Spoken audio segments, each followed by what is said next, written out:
camera view. The task will be for us to hold the full seance to 55 minutes, as dictated by the tape. No. There. You don't have to talk. Oh, that good. long.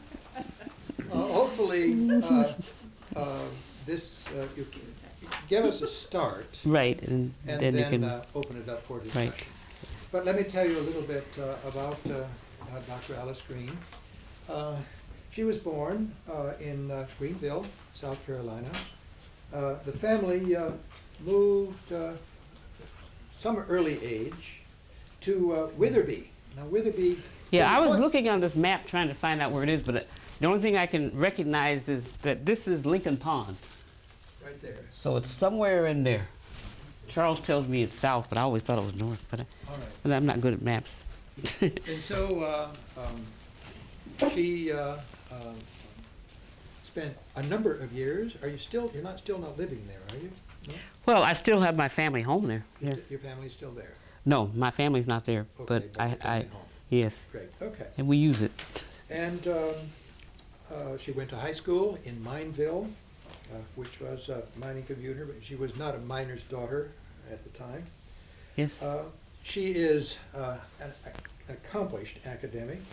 She went to SUNY Albany for her Bachelor of Arts in History.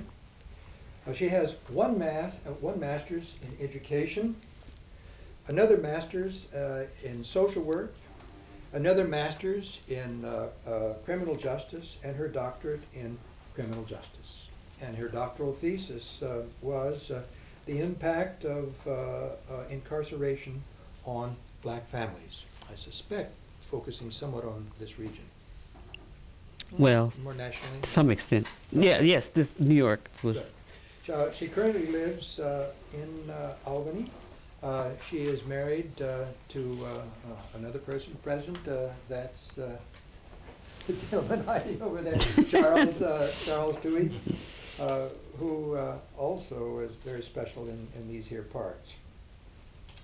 She established the Center for Law and Justice about 15 years ago. Twitty and I, Professor Stiles and I visited her in her haunts, watching her various other people working there. She's had two appointments by Governor Cuomo. One was the Citizen Policy and Complaint Council. And the second was the Department of... I was Deputy Commissioner of Probation and Correctional Alternatives. Thank you for that. Okay. Nobody else knew what it was either. She has also, what is this remark on? Social work, youth, and family services. Oh, I was at one time the executive director of Trinity Institution, which is a youth and family services center in Albany South End. All right. And then the New York, she was also very active in the New York Civil Liberties Union. Right. Okay. It's a lobbyist. When Quinny and I went over, we talked, I don't know, it was about a 2-hour, one of those 2-hour luncheons, and it was absolutely fascinating. I said, we've just got to get Dr. Green to join with us because she has been very, very active working with the correctional facilities in New York State, particularly the Adirondacks. She has an endless number of stories there. She is, to a degree, persona non grata in that prison system, and that might be an interesting way to start. What have you done that has made you so unwanted by the correctional facilities? Oh, that's a good question. I don't quite know what it is, but I will. Let me start. Start, maybe sometime we can. Yeah, let me. I will get to that, but let me first say that it's been very strange sitting here listening to people talk about the Adirondacks, because I grew up in the Adirondacks in the 50s into the 60s, and when I lived there were very few people of color, even though there was a community in Port Henry which was fairly near Witherby, Mineville, and it was a mining town. Iron ore mining town. But I grew up with the perception that it was God-forsaken area, that nobody knew about the Adirondacks, that certainly people outside of the Adirondacks had never been there, that there had never been any people of color walk the land in the Adirondacks. And so it's very strange that I was sitting here listening to all of you talk about having a cottage there and being interested in it, because I was convinced that no one could possibly have been interested in the Adirondacks. So it's been quite an education finding and meeting new people who have such a long history in the Adirondacks. And I've also come to learn that there was a considerable African American presence in the Adirondacks many years before I was there, and that's been also very helpful to me psychologically, because the Witherby was a very hostile area. It was hostile in one sense, but it was a very comforting area to live in. The mountains were there, and I looked at them, and it gave me some sense of security to know that I was surrounded by these mountains. But on the other hand, having an African American family move into what is pretty much a white territory, you found that people were hostile to you in many different kinds of ways. Going to school was fine. You got to know the kids that you went to school with, but and you palled around with them and you did things in school, but you never got to the point where they would invite you to their homes or to the birthday parties. And so our family was always sort of very close, because we felt that it was us against them. And it was actually a quite diverse community, in the sense there were so many different ethnic groups there. The mining had attracted people from Europe. There were people of Spanish background from Spain. There were people from Italy, France, and you name it.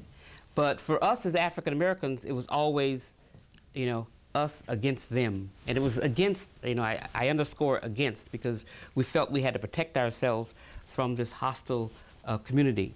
And as we got older, it seemed even more hostile. When you got to the point that you wanted to date, you couldn't do that. That was forbidden. I grew up in a family with, there were 3 brothers and 2 other sisters. And so that was very, very difficult time. When you got to the point that you wanted to be employed as teenagers, we wanted to work in a number of the hotels and motels that were up there, because of the tourist industry. We found that we couldn't do that we were discriminated against and we were not allowed to do it. My brothers have all kinds of stories to tell about the hostility that they encountered when they went out. Being a female, it probably was not as horrible as the kinds of experiences they had. But at any rate, I grew up in the Adirondacks and feeling that it was a very hostile place. But on the other hand, as I said, it was also a land that I loved, because I could go out, and one of the things I did a lot of was to wander in the area. I used to pick blackberries and blueberries, and felt very comfortable there, So I've been really torn at this point about my feelings about the Adirondacks. Once I left, I was sure that I would never ever go back again. As I said, it was an iron ore mining town, and one of the things that's bothered me the most is that now in Witherby and Mineville, there is a prison. And as you know, maybe you don't know, but I consider myself an abolitionist in terms of prisons, and maybe I can get a little bit into that, why I feel that particular way. But the Adirondacks now is dotted with a number of prisons. And if you ask me why I was banned from the prisons, I've done work in the prisons for over 20 years without incident. I've been invited in to do a number of things. I've worked with prisoners in terms of doing workshops on pre-employment workshops. I've worked giving them information about what their legal rights were. I've been invited by many of the prisoners to talk about African American history, to talk about culture, to plan with them activities, to invite their loved ones into the prison. Like, they have special days for the families who would come in. I've been invited not only by prisoners, but the staff of the prison as well. One of the things that happened, one of the reasons why I was banned, I think, when it first happened, I felt kind of bad about it, but since then, prisoners have said to me, and other people have said, well, you should look at it a different way. Maybe it's because you've been so effective in your advocacy that you might have appeared to be threatening in some kind of way. Now, that could have been the case, but it happened about 2 years ago. I noticed that after I had become involved in some of the advocacy work that I do, that things started changing, my relationship started changing with the administration. You should know that one of the things that I did do was oppose the construction of the Malone facility that is now there. As a matter of fact, that particular prison was planned for the Tupper Lake region.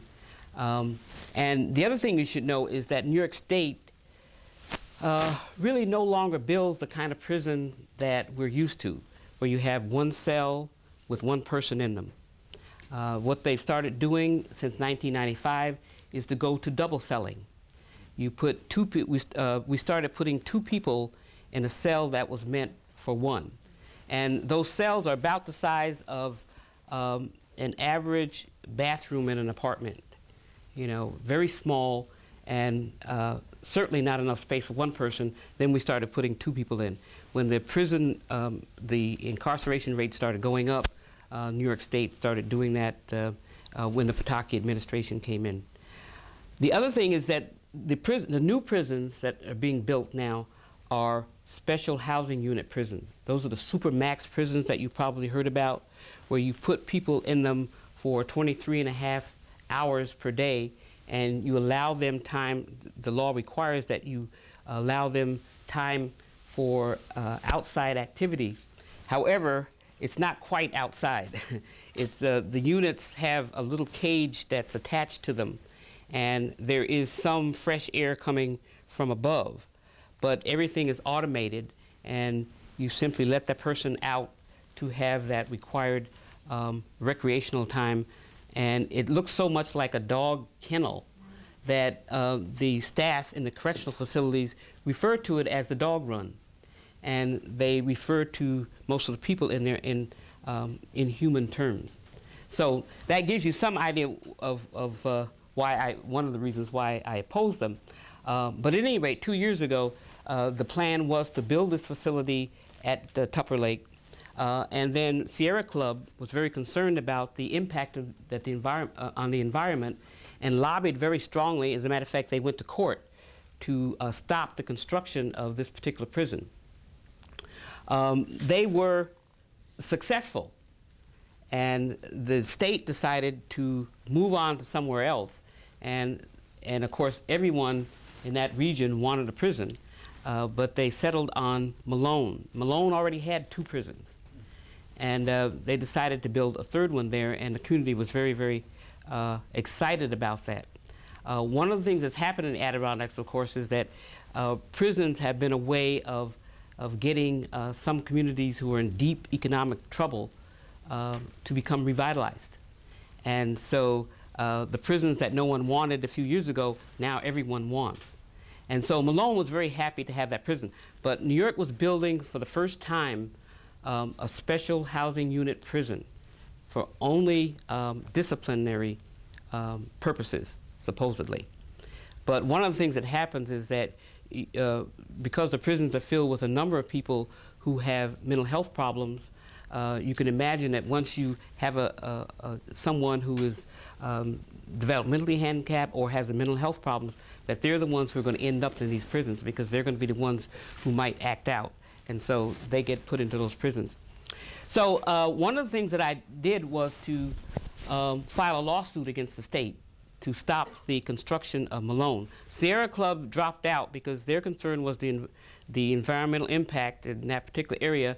And once they moved the site to Malone, they dropped out, and we sort of took up the mantle and filed a lawsuit. We were not successful, obviously. They built the prison. And so that's one of the reasons why the department became very angry with me, because we tried to stop construction of the prison. I also did protest the building of that prison during the Martin Luther King Day at the Empire State Plaza when the governor was giving a speech. And it was a silent protest. I only had a banner. But as you probably know, I was arrested for doing that. And again, that was another problem between me and the governor. So soon thereafter, I started finding out that it was difficult for me to get inside prisons. I would get invited, and I would get on the visitors list, and before I could get there, I would be called by a superintendent and told that I was no longer allowed to come in. So that became very, very difficult. It kept happening for a while, and finally I pushed the commissioner to tell me straight out whether I was being banned from the prisons, and he finally did that. So as a result, in May of this past year, I was given a formal notification that I would not be allowed any longer in any of the prisons in New York State because I posed a threat to the safety and security of prisoners. And it sort of grew out of something that I probably should talk about, and it's prisoners who have written down their grievances. They decided to do that because a number of things were happening in the prisons that caused a great deal of tension. One, as I mentioned to you earlier, the prison population now is about 72,000 people. And New York State has 71 prisons. A new one just opened up. Of that number, close to 90% of them are African American and Latino, or other people of color. And one of the policies that has been put into place in the last 5 years is that the Pataki administration has taken the position that the public safety would be served by keeping people in prisons for longer periods of time and not to release them on parole. So you have a number of people who inside those prisons up in New York State that have been there for 25, 30 years. And they came into the system with the expectation that, you know, once they did that time, they would go before the parole board, and if their behavior record was good, and if they had taken advantages of any of the programs that were there, that the assumption is that they would be released, and that each individual would be considered on his or her own merit. Well, that hasn't happened in the past 5 years. Increasing number of people are staying in the system longer because sentencing laws have been changed to keep people in prison longer. You get longer sentences now.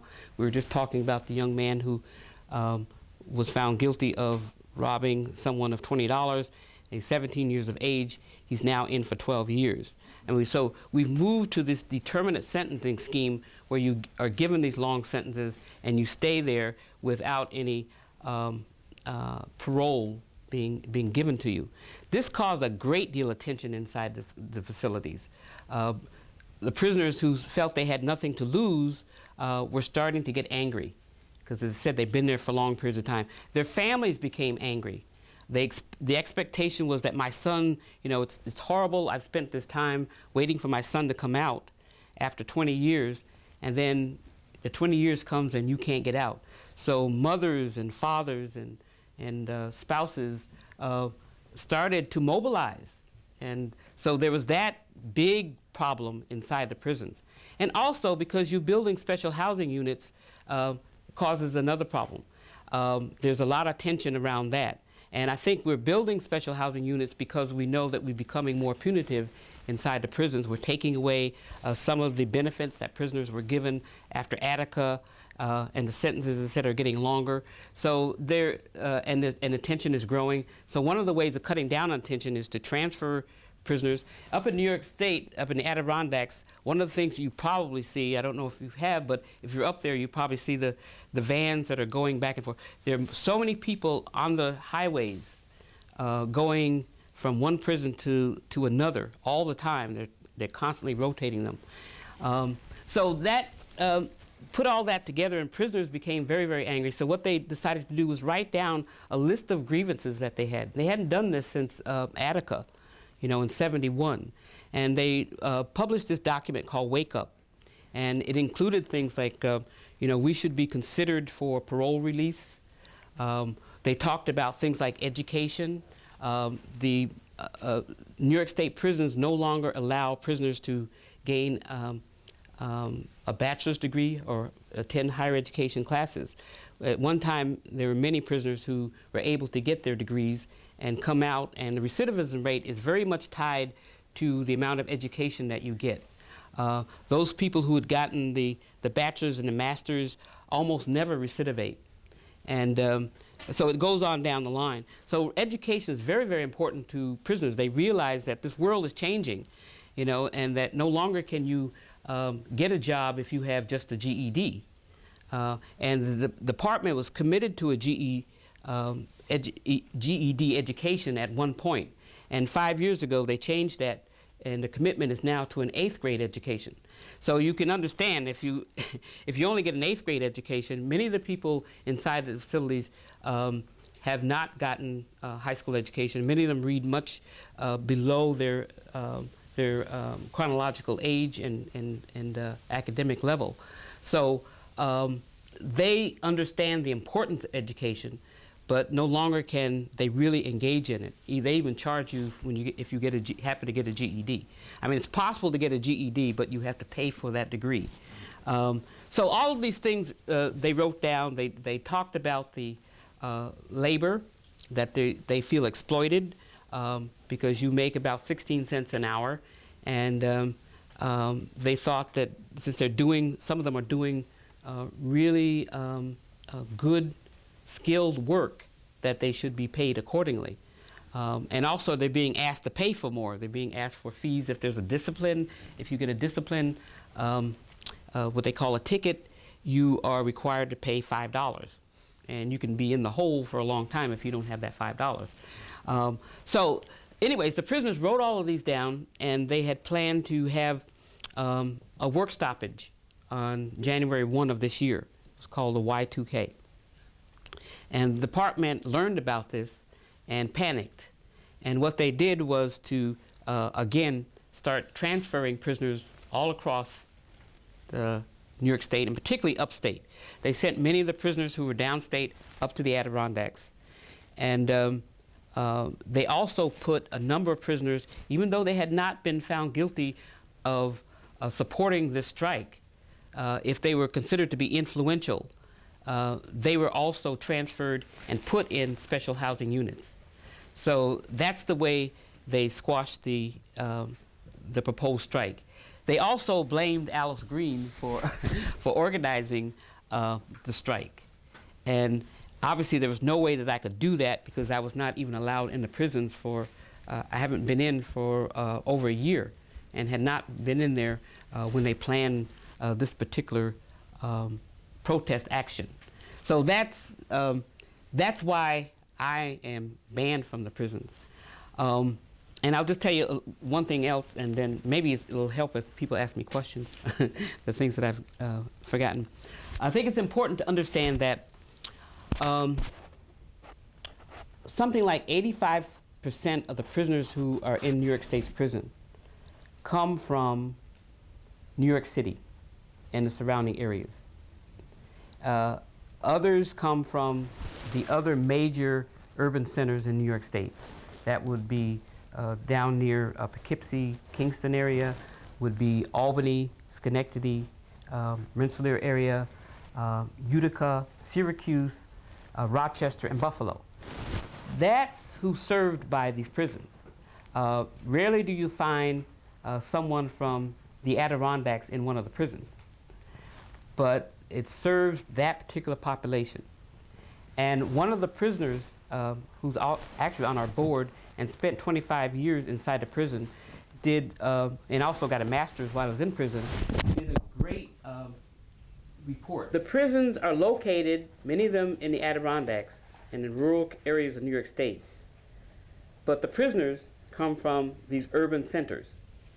And of course, that's one of the reasons why you have such a high percentage of people of color. Now, it's not because they commit most of the crime. In our society, this American society, most people have committed a crime for which they could have been incarcerated. The prisons located in one part of the state, with people benefiting from that. The jobs are numerous. There are all kinds of contracts, from architecture to providing services to whatever you can think of that would serve a prison. And so the Adirondacks are benefiting from the prisons. Now, the communities from which the prisoners come are losing out. They're losing their people. People who are in there, who live in those communities, are separated from their loved ones.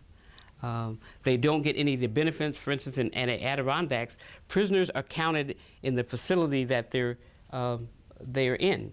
So with the census, and this has been a big issue this year, is that there are places like in Comstock, which has something like 3,000, there are two facilities in that town. And we looked at the statistics, and there are 3,000 blacks in the county. And unfortunately, most of them are inside the prison. Only 300 of them, or something like that, were actually free. So, but the census, it looks, when you look at it, it looks like you see there's a population in this particular county of blacks, and they will benefit from federal grants based on that population count. So the community in New York City will lose out because their people are out of that particular area and not counted in the census. And this sort of smacks of enslavement when you think about it.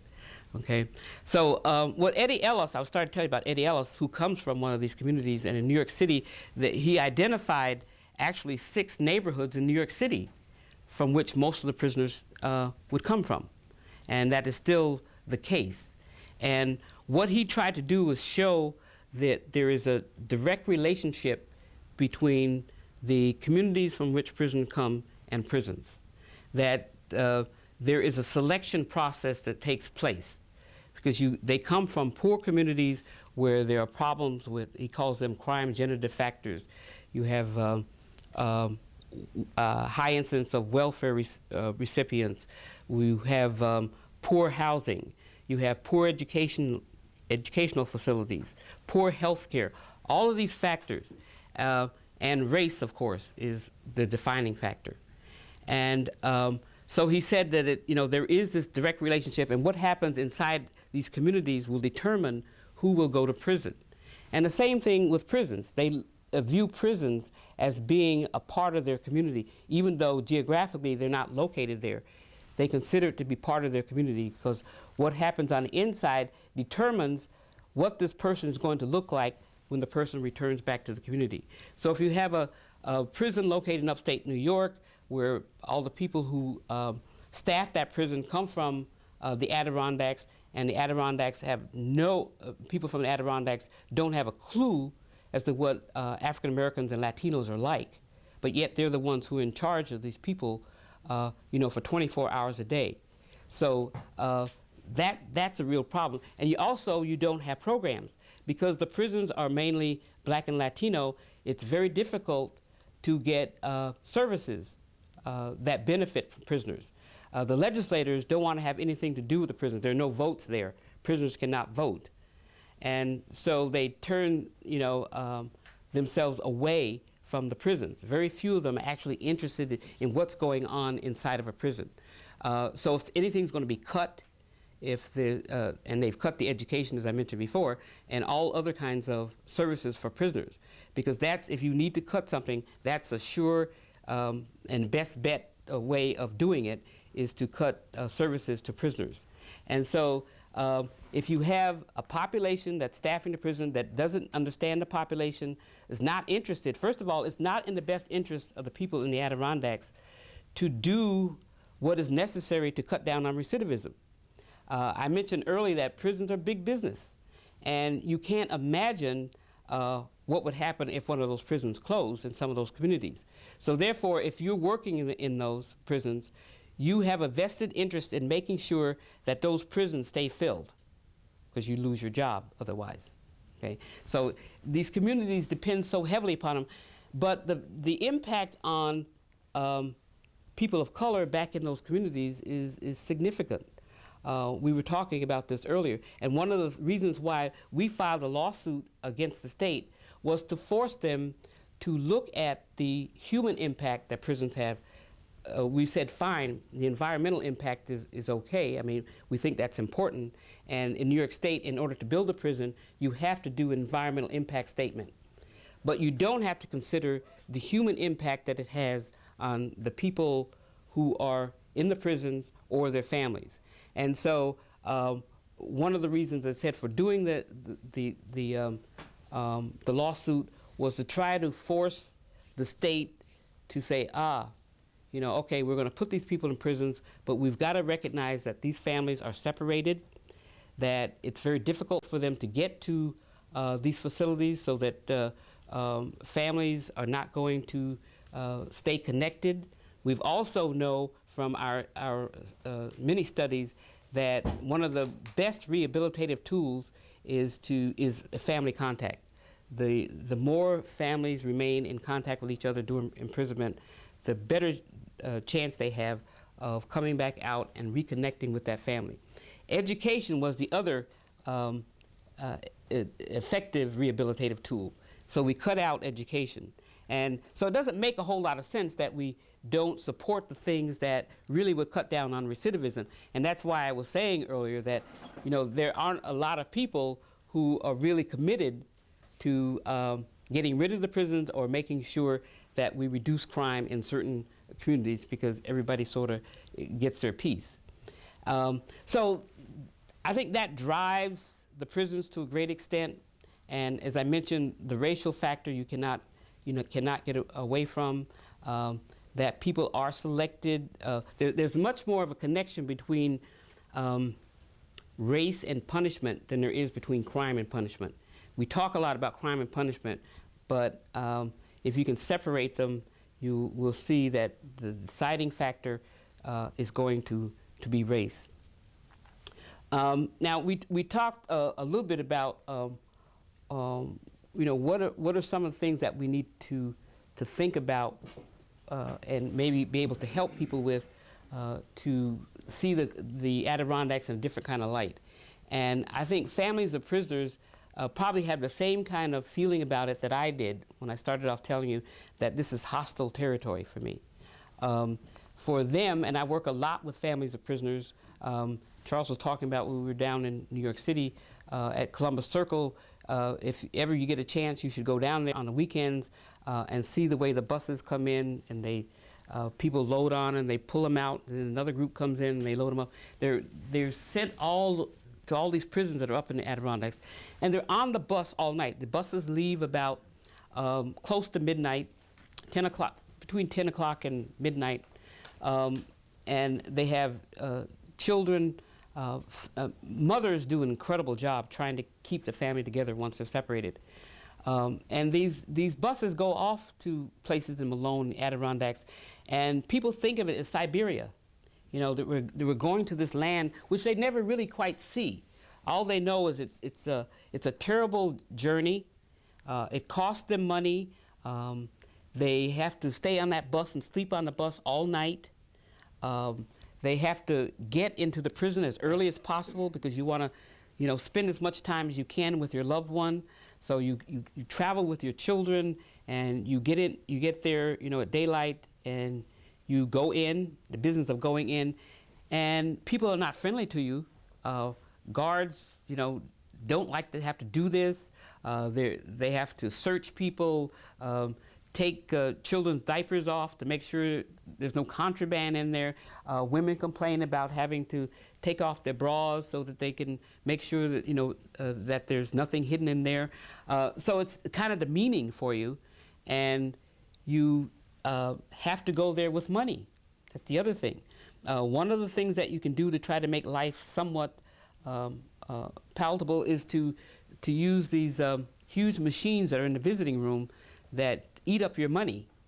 And you don't dare come there without money, because that's the one thing you can do with your loved one is have a meal, but you have to pay for it. And so these machines, just click it out all day. And the prisoners expect the women to come there as often as possible. So if you're a woman, and we did a little study this past year asking families of prisoners, some of the problems that they encounter. And the money is incredible that they have to put out just for the visiting. So you spend that time all day visiting, and then you have to get back on the bus, around 3:30 in the afternoon, and you take that long trip again. I mean, we're talking about 400 miles, roughly 400 miles, I think that's it, from New York to places like Malone. And then you get back that night. And it's amazing. These families do it over and over again. And they can't even rely on the telephone. You probably heard about the fact that New York State last year took in $25 million as profit from the telephone company. MCI gave them 60%, they kept 40%. And so New York State made $25 million. And that's what's happening all over the country in terms of the telephone, because some people can't make it and they try their best to keep in contact. And so that's another thing that prisoners' families have to bear. So for them, going off into the Adirondacks is not a pleasant experience. The prisoners who are there, who spend that long period of time there, are not impressed. Some of them, as you know, get out on work. They do work details.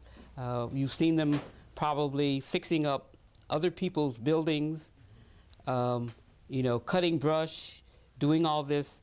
And it's good to get out. They do appreciate, the opportunity to get out, but it's not your community. And you're doing it for somebody else. And so you're providing jobs for somebody else. You're doing work for somebody else.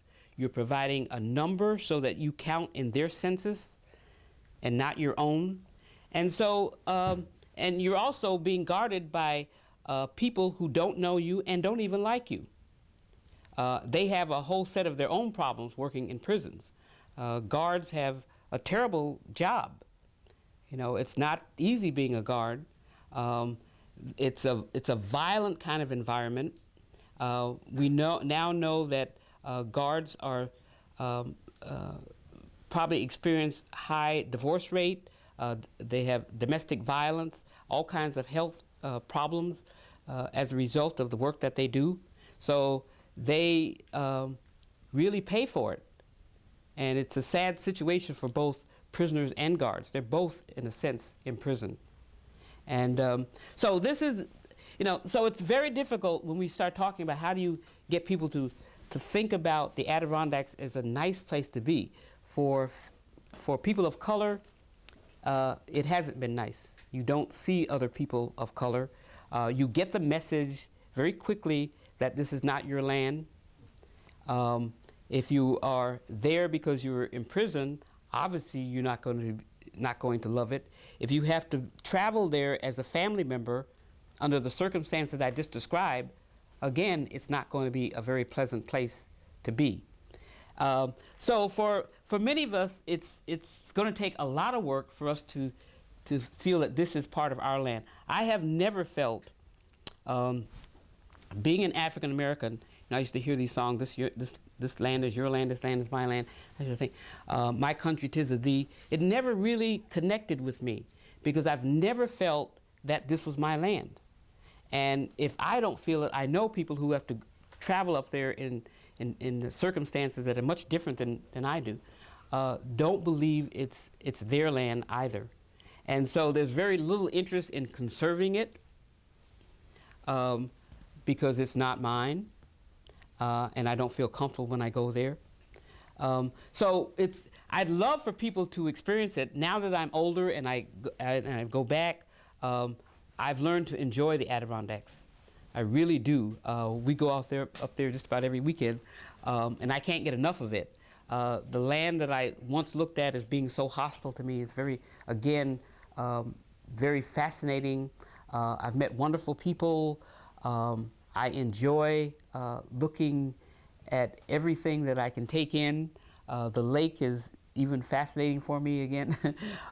So there are a lot of, I experience great things in the Adirondacks, and I try to encourage people to go up to the Adirondacks. We invite people to our place up there. We have a place in the Adirondacks. I still have my family home in Witherby that my brothers and sisters use as sort of a vacation home.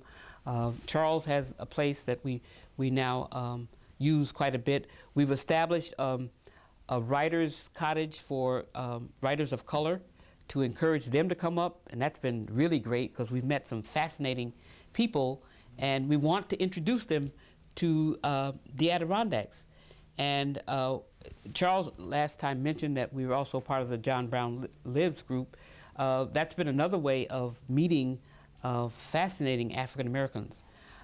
There are many people in the prisons who are incredible. I mentioned Eddie Ellis is only one of them, and he did get a master's degree. I get 3,000 letters a year from prisoners, and I respond to every last one of them. And Charles gets on me every night before I go to bed. I read prisoner mail. Other people read novels. I read prisoner letters. But it's a way of understanding prisoners, how they feel about everything. And for them, you know, incarceration is, they describe it as being enslavement. And they use terms like, you know, masters and plantation. The Adirondack is seen as a plantation because that's where people benefit from my labor. And but they write incredible stuff. I have collected so many pieces of writing, essays and stories, biographies that prisoners write. Some of the best writers I've ever had the experience of working with are in those prisons up there. And people with all kinds of skills and interests are also in prison. Even though, as I said, most of them certainly have not graduated from high school. They have great insight. Eddie Ellis did the research that the governor quotes. It was fascinating when when Governor Cuomo started talking about these statistics, the ones that I just gave you about the prisoners and where they come from. The prisoners had done studies and written these reports that came to the governor's attention. Legislators cite them all the time, and they came from Eddie Ellis and a group of prisoners who had started this think tank. And they come out with unbelievable proposals that every time I read them, I almost want to cry, because if somebody had written them outside, somebody would be paying attention to them and trying to fund them or duplicate them or something. So there's a lot of talent inside of those walls, in those cages. I call them cages because that's what they are. We are no longer interested in rehabilitation in this state and in many places across the country. The prisons, when they were started 200 years ago, were very much interested in taking people who had committed crimes, rehabilitating them, reforming them. That's how we got reformatories from that. And the idea was that you do something constructive with the person so that they can go back into society and take their place as a constructive member. After the Civil War, prisons became a form of punishment solely. And that's where we are now. It's a form of punishment. It's also a place to take advantage of cheap labor, and also a place to hide our social problems. Unemployment is down right now, but if you were to let all the people who were in those prisons out, the unemployment rate would go up. We hide all kinds of mental health problems, as I mentioned before, and all kinds of social problems are there, because this is a way of pushing them back so that we don't have to look at them. And so that's the situation that we're in from my perspective, and I'll sort of stop there because you might have some questions. I tried to cover all. I know he said he gave me 2 questions, but there are a number of them, and I've tried to. I've rambled on, but I tried to get some. Let me start with just one question, and I think that's what we're hearing sort of in the tradition of Paul Schaefer, and that is building some kind of a bridge between these 2 communities, which seem to be terribly opposed right now. If you have any suggestions on bridge building, what can we do? I think one of the areas you could. I talked about families of prisoners. There's a growing groups actually of families of prisoners across the state. As a matter of fact, there's one in Albany called Prisoners' Families in New York, and I think there's one also in Saratoga. But they're starting to multiply. There's some out in Buffalo area and down in Poughkeepsie area. And I would think, I would like to see us build some bridges with those families of prisoners. They're the ones who have to, as I said, make the trek up to the Adirondacks. And I'd like for them to see it a little bit differently. I know it's hard and it's difficult for them to see it a little bit differently because communities in most of these prison towns have made it very clear they do not want families of prisoners to relocate there. But I think if they could learn a little bit more about the history, one of the things I've been interested in learning the history, the presence of African Americans in the Adirondacks, to learn how to appreciate it, how to look at it in a different kind of way. That might be one way of doing it. There's also when we're doing the John Brown Lives, we were able to bring up from the city, from Albany that is, a group of young people from the Boys and Girls Club who were able to go up to the Adirondacks, and they really had a great time up there. And I think if we could do more of those kinds of things where groups from urban communities could help sponsor kids to go up and do that. They want to camp up there. There's one worker at Boys and Girls Club, Youssef, who sort of took it on himself. He took this group up there and they did fishing, they did camping, they went to some of the John Brown programs, and they were absolutely fascinated with it. They never thought about people actually swimming in the lake, that if you did swim, it was in a pool, and that these lakes didn't exist even, So I think those kinds of things can, if we really put our energies into that kind of thing of introducing, especially young people and families of prisoners to the Adirondacks, that might help somewhat.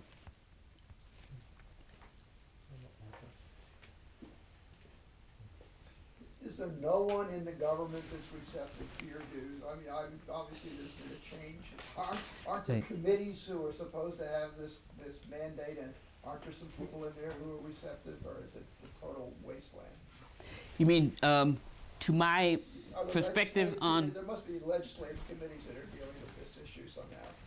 And are there people who are receptive to some of your ideas in these committees? Well, the only people I found, as I think I mentioned before, was the Black and Puerto Rican Caucus, because most of the people are their constituents and come from their areas. And so they've been very, very helpful in a number of ways. But one of the things that I mentioned earlier when we were talking was that they were involved in a legislative conference that took over a 10-year period, where we would annually get together with prisoners, representatives from communities, administrators from the prison, as well as the legislators.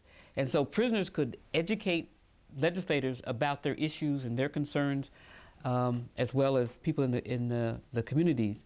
And this was very, very helpful. They also were able to develop their legislative proposals for the year after talking to prisoners. And so we had some way to have input. Unfortunately, when I got banned from the prison, the legislative conference didn't happen this year. But it's been very difficult to talk to legislators about these kinds of things, because the environment now is extremely punitive. Legislators believe that the way to be be elected and stay elected is to appear harsh on crime. And so they will do whatever it takes to present themselves in that fashion. So it's been very difficult. But they're also stingy and they're trying to cut taxes, and what they're doing Yes. is counterproductive for economics. Exactly. I mean, It could argue that we used to believe that that was true. You know, we used to talk about how much it costs. You know, it costs over $100,000 to build a cell, and you're taking money from human services and education. The only group that I know that's really bought that has been students. There's a fairly good group of students that are now involved in the prison moratorium movement, because they understand, you know, why they're paying higher fees in the colleges. Is because you know, this money is a finite amount of money, and it's going for other things. But that's why I argue. You know, my particular position, I think, is argues that if you really want to promote public safety, that you have to do things that prevent crime. And that one of the best ways is to cut down on recidivism, and so that you do things like educate prisoners. You know, you do drug treatment programs. You make it easier for families and prisoners to stay together. You do all those kinds of things. But what's happening is everything that's going on is contrary to that. We do everything, and it doesn't make any sense to me. It's totally irrational for me. So that's why I have such a difficult time. You know, legislators who will not agree that that makes sense.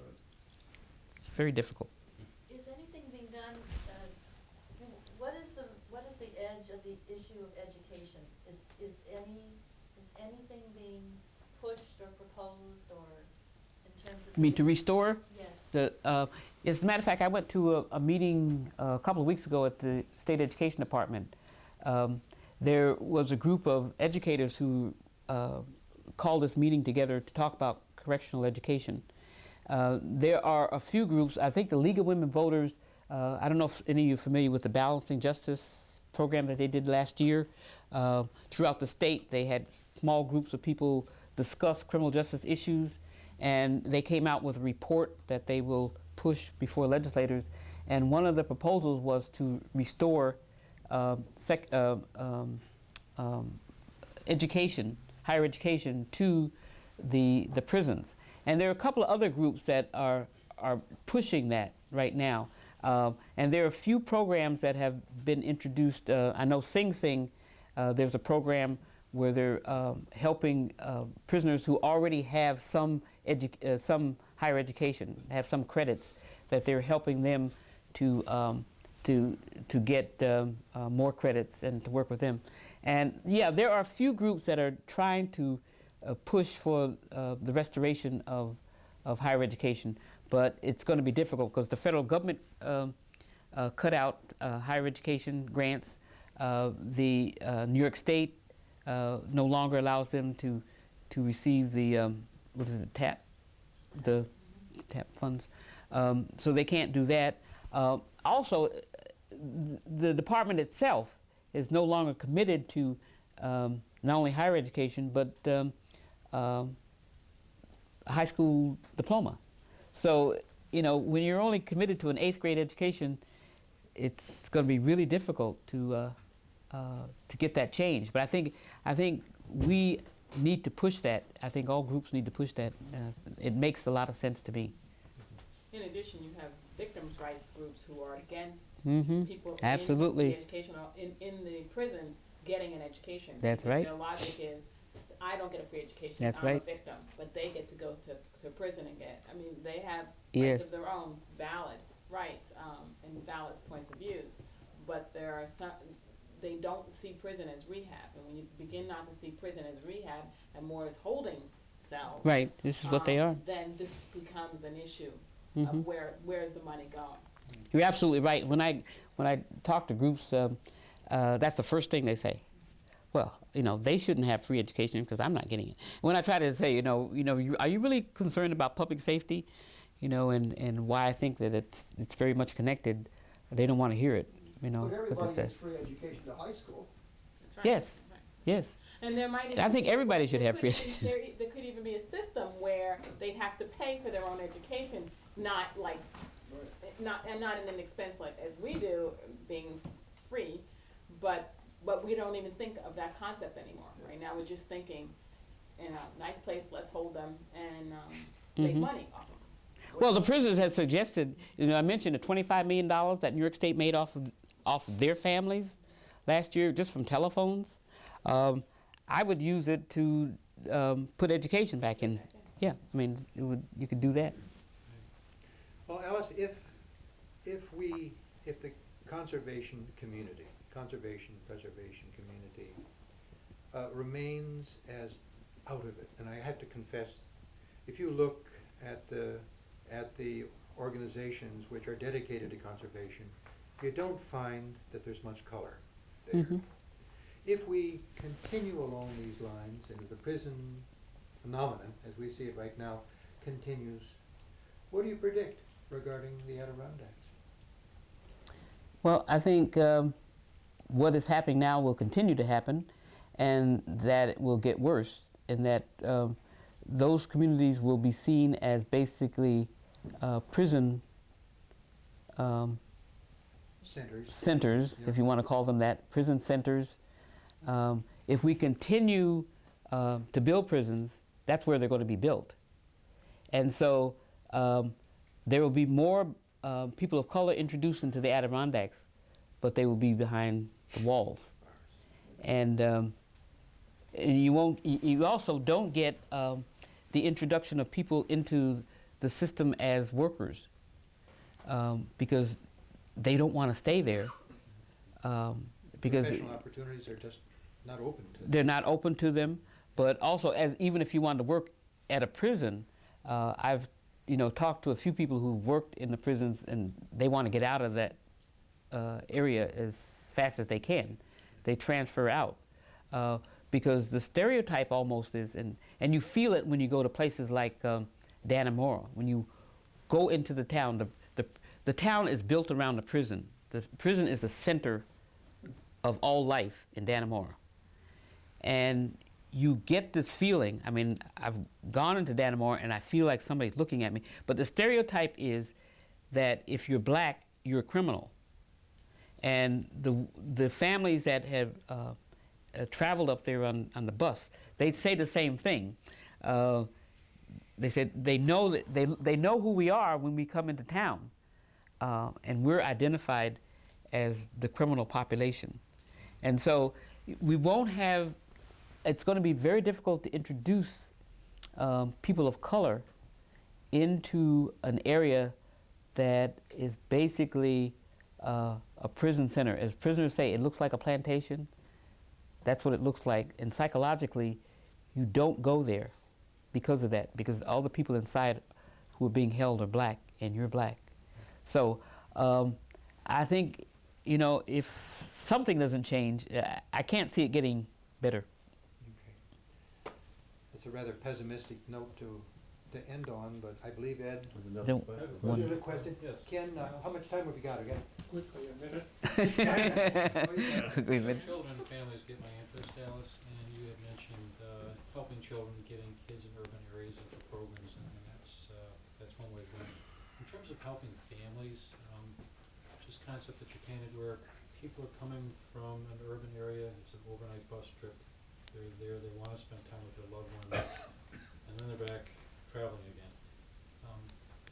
What type of programs or what type of things can be done for families in this period, which is long, laborious, Yeah, right. spending time? Well, one of the things that Prisoner Families New York is now doing is trying to hook up people in the community who might be interested in driving families, so that so that's happening right now, and I think that would be one thing that could be done. The other thing is if there's some way to provide more services for families once they're there. I mean, some of these places now have visiting centers, which is great. I mean, I used to go to Comstock, and you have to wait on the bus, and after that long ride, you don't have a place to freshen up and anything. I think if communities could provide some services to families who are coming in, whether it's lunch or just a place to change or some kind of help once they're there, I think they'd get a different feeling about the Adirondacks. It wouldn't appear so cold and hostile. Well,